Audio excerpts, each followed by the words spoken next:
Good morning, students. Today we start chapter number 13, exercise 13.2. तो student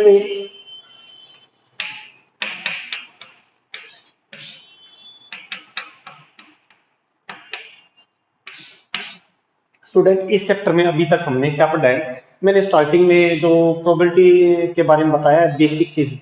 basic में mean से sample space क्या है, इवेंट्स क्या है, उसके बाद हमने पढ़ी प्रोबेबिलिटी। ठीक है। उसके बाद हमने टाइप ऑफ प्रोबेबिलिटी पढ़ी। फर्स्ट टाइप कौन सी थी कि फर्स्ट टाइप के अंदर थी कंडीशनल प्रोबेबिलिटी। कंडीशनल प्रोबेबिलिटी हमने तीन वीडियो अपलोड कर दिए कंडीशनल प्रोबेबिलिटी के। अब बात आती है इंडिपेंडेंट इवेंट्स। Independent events. अब इंडिपेंडेंट इवेंट्स क्या है, सेकंड। और थर्ड आएगी फिर बेस थ्योरम। और फोर्थ है प्रोबेबिलिटी डिस्ट्रीब्यूशन। ओके। जो फिफ्थ है बाइनोमियल डिस्ट्रीब्यूशन, वो हमारे सिलेबस में नहीं है, तो उस पोर्शन को हमारे सिलेबस से डिलीट कर दिया गया उस पोर्शन को। तो अब हमारे पास चार ही है। और जो फोर्थ एक्सरसाइज है उसका भी कुछ पोर्शन डिलीट कर दिया गया है। तो मैं जब वो एक्सरसाइज कराऊंगा प्रोबेबिलिटी डिस्ट्रीब्यूशन, उस टाइम पे आपको बता दूंगा कि कौन सा पोर्शन हमारे पास नहीं है, कुछ क्वेश्चन उसमें से डिलीट कर दिए गए हैं। ठीक है। अब बात आती है independent events.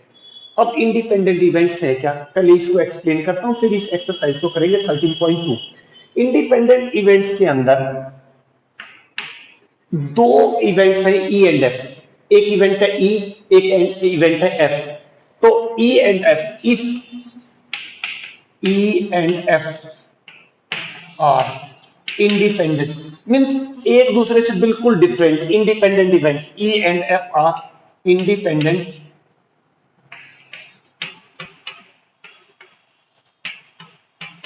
Then P of A intersection B is equal to P of E। और F लिया है तो यहाँ पे भी E intersection F is equal to P of E into P of F। अगर E और F दो इवेंट्स इंडिपेंडेंट हैं तो क्या होगा, P of E intersection F किसके इक्वल होगा, P of E into P of F। And मतलब हमारे पास अगर दो इवेंट्स इंडिपेंडेंट है, इंडिपेंडेंट मतलब जो इसका इससे कोई भी अलग अलग है, दोनों ये चीज अलग है ये डिफरेंट है, दोनों चीजें डिफरेंट हो, एक के बाद एक अलग अलग इवेंट्स है। ओके। तो उन दोनों का इंटरसेक्शन किसके इक्वल होगा, P of E into P of F। Okay. तो करते हैं इस पे बेस्ड क्वेश्चंस करेंगे हम। ठीक है। तो इसके अंदर दो चीजें और आएंगी। एक जब क्वेश्चन कराऊंगा वहां पे बताऊंगा मैं कि विदाउट रिप्लेसमेंट और विद रिप्लेसमेंट दोनों में क्या डिफरेंस है।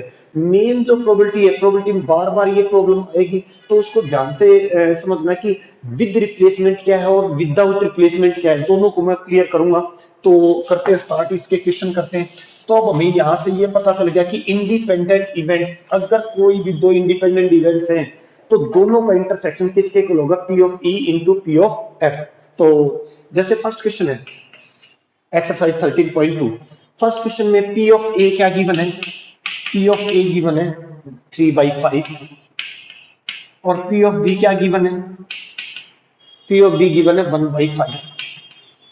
अब फाइंड करना हमें, find P of A intersection B। P of A intersection B हमें फाइंड करना है। ओके। तो उन्होंने क्या कहा, if A and B are independent events.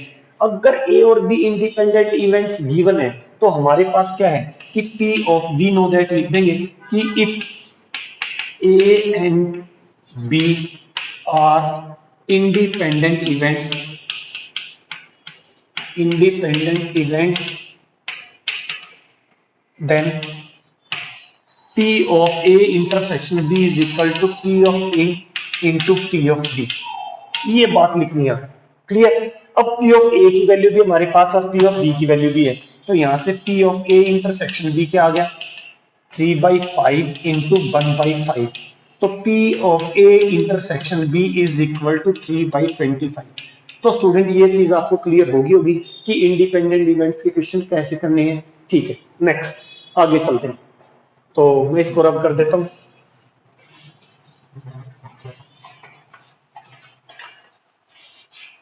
Next, next question के अंदर है two cards are drawn at random and without replacement. अब आई है विदाउट रिप्लेसमेंट, फिर मैं बताऊंगा विद रिप्लेसमेंट क्या, दोनों में क्या डिफरेंस है। तो two cards are drawn at random and without replacement from a pack of 52 playing cards, find the probability that both the cards are black. Okay, तो बात आती है कि क्वेश्चन, पहले क्वेश्चन को क्लियर कर देता हूं। दो कार्ड चूज करने में और दोनों कार्ड जो चूज करने हैं वो विदाउट रिप्लेसमेंट करने हैं, किन में से, कि pack of 52 playing cards mean से एक 52 कार्ड्स की डेक है। डेक मतलब गड्डी को बोलते हैं, पास की गड्डी जो होती है उसको बोलते हैं डेक। तो deck of 52 playing cards, find the probability, दोनों के दोनों कौन से होने चाहिए, ब्लैक कार्ड्स होने चाहिए। ठीक है, तो मैं थोड़ा सा कार्ड्स के बारे में आपको क्लियर कर रहा हूं। पहले कार्ड्स का देखिए, टोटल 52 कार्ड्स होते हैं डेक के अंदर, टोटल 52। उसके दो कलर्स होते हैं, 26 ब्लैक कार्ड और 26 रेड कार्ड। ओके, अब ब्लैक कार्ड भी दो तरह के होते हैं और रेड कार्ड भी टू टाइप्स के होते हैं। अब ब्लैक कार्ड कौन कौन से होते हैं, ब्लैक कार्ड होते हैं स्पेड, जिसको इंग्लिश में हिंदी में बोलते हैं हुक्म। ठीक है, स्पेड कैसा होता है, स्पेड मैं बता दूं, इस टाइप का स्पेड का कार्ड होता है, थोड़ा सा इसकी इस टाइप की फिगर होती है। और स्पेड के बाद आता है क्लब, क्लब को हिंदी में बोलते हैं चिड़ी, इस टाइप का क्लब होता है चिड़ी। और फिर रेड, रेड कलर के ये कितने होते हैं, 13 13 13 13 डायमंड, डायमंड ईंट जिसको बोलते हैं रेड कलर की। ओके, और यहाँ पे होता है हार्ट, हार्ट पान बोलते हैं जिसको, ये हमारे पास है। तो इसके अंदर 1 से लेके 13 तक कार्ड्स होते हैं। मीन्स जो 1 कार्ड होता है उसको बोलते हैं एस, इक्का, जिसको इक्का बोलते हैं, 2 3 4। जो 11 नंबर कार्ड होता है उसको बोलते हैं जैक, और जो 12 नंबर कार्ड उसको बोलते हैं क्वीन, और जो 13 है वो होता है king. Same 1 to 13 1 to 13 1 to 13 mean से ब्लैक कलर के कार्ड 26, रेड कलर के कार्ड 26। इक्के को क्या बोलते हैं, एस, एस। तो टोटल एस कितने हो गए, 4 एस हैं, 4 जैक हैं, 4 क्वीन है, 4 किंग है। और ब्लैक कलर के अगर एस की बात करें तो 2 है, और रेड कलर के एस की बात करें तो 2 है। अब I face card, face card होते हैं 11 12 13, इनको बोलते हैं फेस कार्ड। तो 3 3 3 3 total 12 face card. Face card कितने स्टूडेंट, 12। ओके, तो अब बात करते हैं आगे। ये तो होगी कि कार्ड्स के बारे में थोड़ा सा मैंने आपको एक्सप्लेन किया है, इसको रब कर देता हूं। अब करते हैं स्टार्ट क्वेश्चन।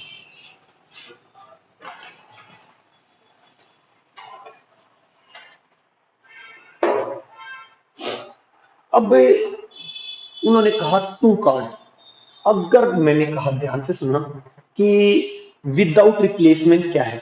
मैंने 52 कार्ड्स हैं यहाँ रखे हुए, मेरे को कितने कार्ड चूज करने, टू कार्ड चूज करने। मैंने एक कार्ड चूज किया लेके और मैं अपने घर चला गया। ओके, 1 कार्ड चूज हुआ, कितनों में से हुआ, 52 में से। ओके, अब विदाउट रिप्लेसमेंट अगर है तो मेरे को दूसरा कार्ड और चूज करना, वो कार्ड तो मेरे पास है, अब मैं दूसरा कार्ड और कितने में से चूज करूंगा, 51 में से। तो विदाउट रिप्लेसमेंट का मतलब है कि जितने कार्ड्स उनमें से एक एक कम हो जाए उसको कहते हैं विदाउट रिप्लेसमेंट। अब बात आती है विद रिप्लेसमेंट। मैंने कहा मेरे को 2 कार्ड चूज करने विद रिप्लेसमेंट, मैंने एक कार्ड चूज किया कितने में से, 52 में से। दूसरा भी कितने में से चूज करूंगा मैं, 52 में से। आप कहेंगे कैसे सर, क्योंकि विद रिप्लेसमेंट है, वो कार्ड दिया मैंने, उसका देखा कि क्या नंबर है, वापस रख दिया। अब मैं दूसरा कार्ड चूज करूंगा, अभी भी कितने कार्ड हैं, 52। इसका मतलब विद रिप्लेसमेंट और विदाउट रिप्लेसमेंट में ये डिफरेंस है कि अगर विदाउट रिप्लेसमेंट है तो एक एक कार्ड कम होता जाएगा, या हम कह सकते हैं कि विदाउट रिप्लेसमेंट पे हम क्या लगा सकते हैं, कॉम्बिनेशन, जो आप 11th क्लास में पढ़ के आए हैं वो चीज हम यहाँ यूज करेंगे। देखिए वो दोनों चीजों से मैं दोनों चीजें इसमें क्लियर करूंगा। तो अब उन्होंने कहा है कि 2 cards are drawn at random and without replacement from a pack of 52 cards. ठीक है, तो अब बताइए कि टोटल कार्ड्स कितने हैं, टोटल कार्ड्स 52 कार्ड्स है टोटल। ब्लैक कलर के कार्ड कितने हैं? Black colour card 26। ओके, तो कितने कार्ड चूज करने हैं? 2। जो फर्स्ट कार्ड चूज करेंगे कितने में से करेंगे? 26 में से एक कार्ड चूज किया, और दूसरा 52 में से एक कार्ड चूज किया। अगला, अब कार्ड टोटल कितने हैं? टोटल बच गए हमारे पास 51, एक कार्ड कम हो गया टोटल में से। अब जो कार्ड चूज करेंगे वो ब्लैक कलर के कार्ड कितने हो गए? क्योंकि ब्लैक कलर का कार्ड एक हमने चूज कर लिया है, तो अब ब्लैक कलर के कार्ड कितने बच गए? 25। ठीक है, इसको 1/2, तो कितना आ गया? 25/102। ये आगे टू कार्ड्स की मीन से find the probability that both cards are black. दोनों के दोनों कार्ड को चूज करने की प्रोबेबिलिटी, कौन से? दोनों कार्ड ब्लैक कलर के कार्ड चूज करने की प्रोबेबिलिटी आ गई। इस क्वेश्चन को अदर वे से कैसे कर सकते हैं, कॉम्बिनेशन कैसे लगाएं? अगर हम 26 में से 2 कार्ड चूज कर दें और टोटल 52 में से 2 कार्ड चूज करते हैं, तो विदाउट रिप्लेसमेंट अगर है तो हम कॉम्बिनेशन भी लगा सकते हैं। इसका फॉर्मूला मैं यहां मेंशन कर रहा हूं, देखिए NCR, formula n factorial upon में r factorial into n minus r whole factorial. अब ये क्या है देखिए, अब यहाँ पे 26C2, 26 फैक्टोरियल अपॉन में 2 फैक्टोरियल, 26 माइनस 2 24 फैक्टोरियल। अब इसको सिंप्लीफाई करते हैं, 26 इंटू 25 इंटू 24 फैक्टोरियल अपॉन में 2 फैक्टोरियल को लिख दिया 2 इंटू 1 इंटू 24 फैक्टोरियल, ये कैंसिल हो गया। ओके, तो 2 13, तो ये आ गया 13 इंटू 25। तो 26C2 की वैल्यू ये आ गई, और फिर हम क्या करेंगे? 52C2 की वैल्यू भी निकालेंगे, तो इन दोनों को डिवाइड करेंगे तो हमारा सेम चीज आ जाएगी। ओके, तो नेक्स्ट, ये बात आपको क्लियर होगी क्योंकि एनसीआर, और इसको मैं शॉर्टकट मेथड और बता देता हूं कि जैसे 26 या 52C2 कैसे करना है, इसको सिंप्लीफाई करना है तो कैसे लिखेंगे? डायरेक्ट मेथड से 52 को 2 टाइम्स 52 इंटू 51, अगर यहाँ 3 है तो 52 इंटू 51 इंटू 50, और नीचे वाला को 1 तक ले जाना, 2 इंटू 1, तो ये आ जाएगा। Clear students? तो ये हमेशा ये ध्यान रखना है कि कैसे सिंप्लीफाई डायरेक्ट मेथड। और बता देता हूँ एग्जांपल, 8C3 है, 8 को 3 टाइम्स 8 इंटू 7 इंटू 6, और नीचे वाले को 1 तक ले जाओ, 3 इंटू 2 इंटू 1, 56। तो इसको अगर डायरेक्ट मेथड से सिंप्लीफाई करना तो ऐसे करें, नहीं तो फॉर्मूला मैंने बता दिया एनसीआर का फॉर्मूला कैसे होगा। तो स्टूडेंट ये चीज आपको क्लियर होगी। तो नेक्स्ट क्वेश्चन पे आते हैं, ये सेकंड क्वेश्चन था। Third question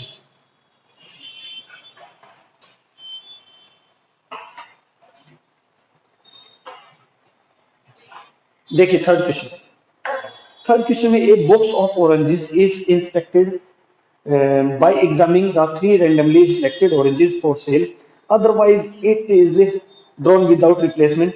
If all the 3 oranges are good, the box is approved for sale, otherwise it is rejected. Find the probability that a box containing 15 oranges, out of which 12 are good and then 3 are bad ones, will be approved for sale.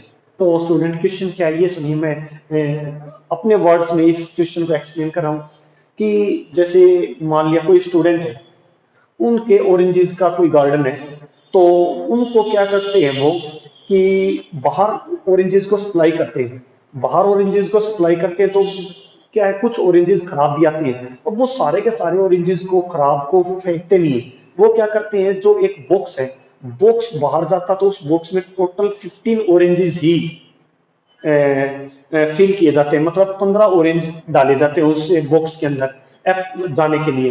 अब वो क्या करते हैं, उनमें से 12 orange तो good डालते हैं और 3 बैड डाल देते हैं। ओके, अब अप्रूव करने के लिए वो क्या करते हैं कि 3 ऑरेंजेस को चेक करते हैं। कितने ऑरेंज को चेक करते हैं? 3। अगर 3 कोई भी रैंडमली 3 के 3 ऑरेंजेस ठीक मिलते हैं तो वो अप्रूव हो जाता है, अगर 3 ठीक नहीं मिलते तो अप्रूव नहीं होता। अब वो कह रहे हैं कि अप्रूव होने की प्रोबेबिलिटी बताइए। देखिए, टोटल ऑरेंजेस कितने हैं बॉक्स के अंदर? टोटल ऑरेंजेस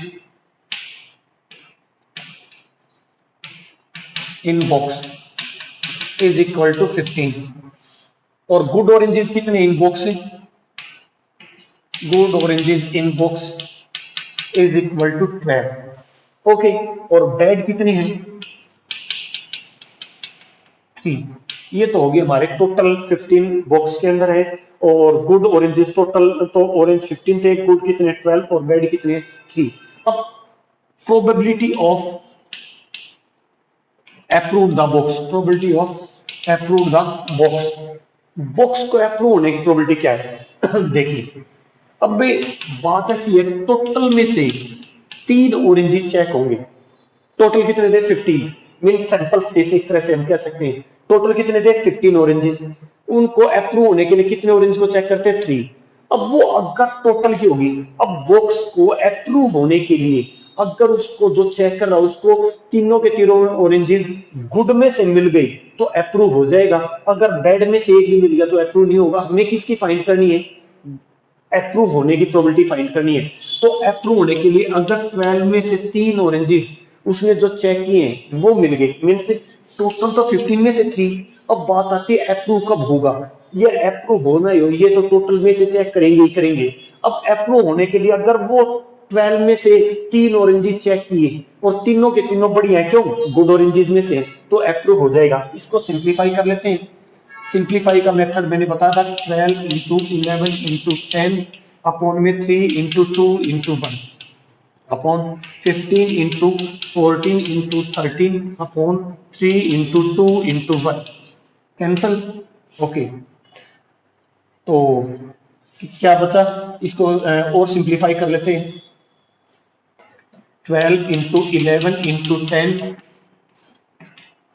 15 इंटू 14 इंटू 13 5 टू जा 5 3 जा 3 4 जा, तो इसको सिंप्लीफाई कर लेंगे हम, कितना आ गया 27, तो 44 अपॉन में 91।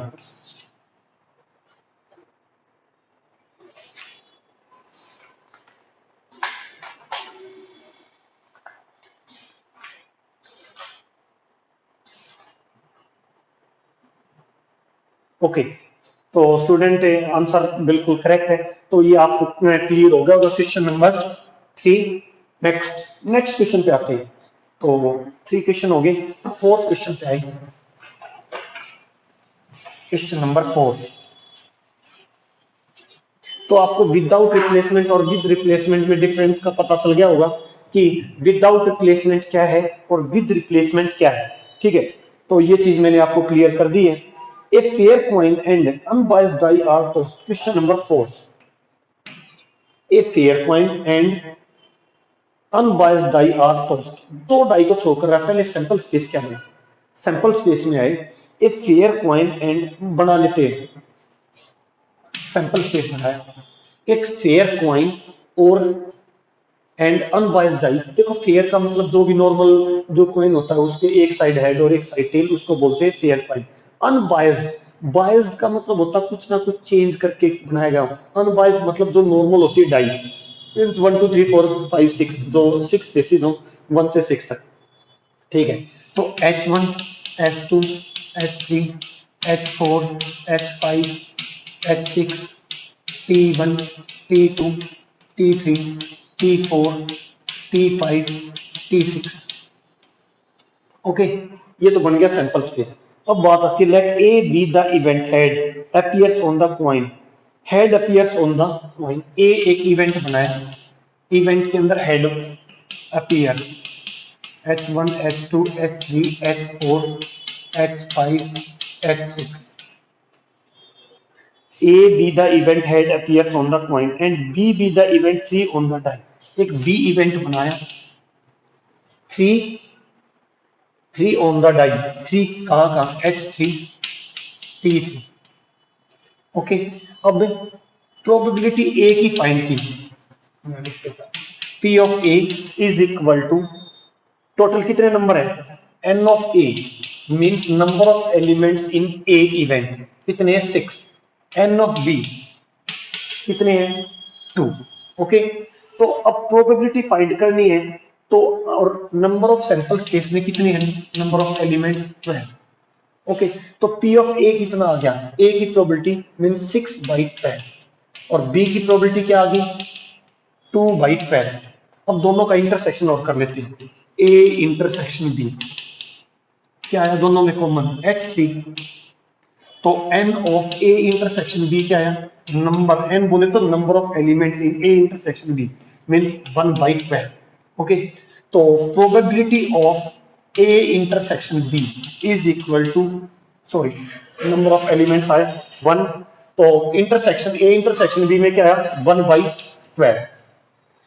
अब फाइंड क्या करना है इस क्वेश्चन के अंदर, check whether A and B are independent events और नॉट, ए और बी इंडिपेंडेंट इवेंट्स हैं या नहीं है। अब इंडिपेंडेंट इवेंट्स के लिए हमने क्या पढ़ा था formula, P of A intersection B is equal to P of A into P of B. अब चेक करते हैं, P of A intersection B क्या है 1/12 एंड पी ऑफ ए की वैल्यू क्या है 6/12 एंड पी ऑफ बी की वैल्यू क्या है 2/12। तो 1/12 इज इक्वल टू 1/12। तो ये प्रॉपर्टी सेटिस्फाई है means A and B are independent events, A and B are independent events. हमने चेक करके देखा कि यहां से ये 1/2 है, यहां से 1/6 है, जो कैंसिल किया, तो P of A intersection B अगर ये नॉट इक्वल आते तो हम लिखते कि P A and B are not independent events. तो स्टूडेंट यहां तक आज इस वीडियो में 4 क्वेश्चन तक हमने कर लिए हैं, तो थैंक यू।